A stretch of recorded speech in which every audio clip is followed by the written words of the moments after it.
ശബരിമല അയ്യപ്പ സംഗമത്തിന്റെ കണക്കുകൾ പരിശോധിക്കുമ്പോൾ ആർക്കും വട്ടായി പോകുന്ന അവസ്ഥയാണിപ്പോൾ.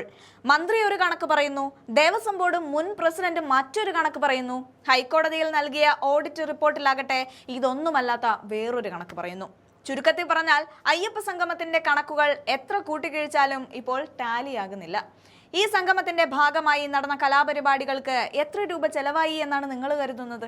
ദേവസ്വം മന്ത്രി VN വാസവൻ നിയമസഭയിൽ പറഞ്ഞത് 36 ലക്ഷം രൂപ ചെലവായി എന്നാണ്. എന്നാൽ ആ സമയത്തെ ദേവസ്വം ബോർഡ് പ്രസിഡന്റ് പ്രശാന്ത് പറഞ്ഞത് 31 ലക്ഷം രൂപ എന്നാണ്. ഇവിടെ തീരുന്നില്ല തമാശ. ഹൈക്കോടതിയിൽ നൽകിയ ഓഡിറ്റ് റിപ്പോർട്ടിൽ സാംസ്കാരിക പരിപാടികൾക്കായി വെറും 8 ലക്ഷം രൂപ മാത്രമാണ് കാണിച്ചിരിക്കുന്നത്. അതായത് ഓരോരുത്തരും ഓരോ ദിവസവും ഓരോ കണക്കുകൾ വിളിച്ചു പറയുകയാണ്. ഇനി പാടിയ കലാകാരന്മാരുടെ കാര്യം നോക്കാം. വിജയ് യേശുദാസും സുദീപ് കുമാറും അടക്കമുള്ള പ്രമുഖർ അവിടെ വന്ന് പാടി. ഇവർക്ക് കൊടുക്കാൻ വേണ്ടി ലക്ഷങ്ങൾ കണക്കിൽ എഴുതി വെച്ചിട്ടുണ്ടെങ്കിലും പാവം കലാകാരന്മാർക്ക് കിട്ടാൻ ഇനിയും 18 ലക്ഷം രൂപ ബാക്കിയുണ്ടത്രേ.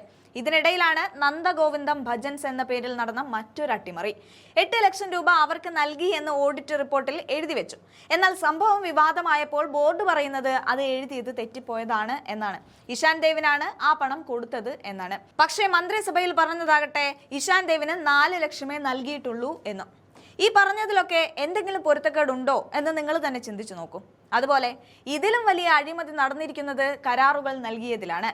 ടെൻഡർ പോലും ഇല്ലാതെയാണ് ഊരാളുങ്കൽ സൊസൈറ്റിയുടെ കീഴിലുള്ള സ്ഥാപനത്തിന് കരാർ നൽകിയത്. അതിഥികൾക്ക് നൽകാനായി കരുതിയിരുന്ന 4100 അപ്പം, അരവണ പാക്കറ്റുകളുടെ തുക എവിടെയും രേഖപ്പെടുത്തിയിട്ടില്ല. സ്പോൺസർഷിപ്പിലൂടെ പണം കണ്ടെത്തുമെന്ന് പറഞ്ഞു തുടങ്ങിയ ഈ പരിപാടിക്ക് ഒടുവിൽ ദേവസ്വം ബോർഡിന്റെ ഫണ്ടിൽ നിന്ന് 3 കോടിയിലധികം രൂപയാണ് മുടക്കേണ്ടി വന്നത്.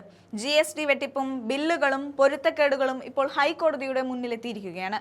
ഫെബ്രുവരി 27-നകം ഇതിനെല്ലാം കൃത്യമായി മറുപടി നൽകാൻ കോടതി കർശന നിർദ്ദേശം നൽകി കഴിഞ്ഞു. ഭഗവാന്റെ പേരിൽ ഇത്ര വലിയ കണക്കിലെ കളി നടക്കുമ്പോൾ ഉത്തരം പറയേണ്ടവർ വിയർക്കുമെന്ന കാര്യത്തിൽ സംശയമില്ല.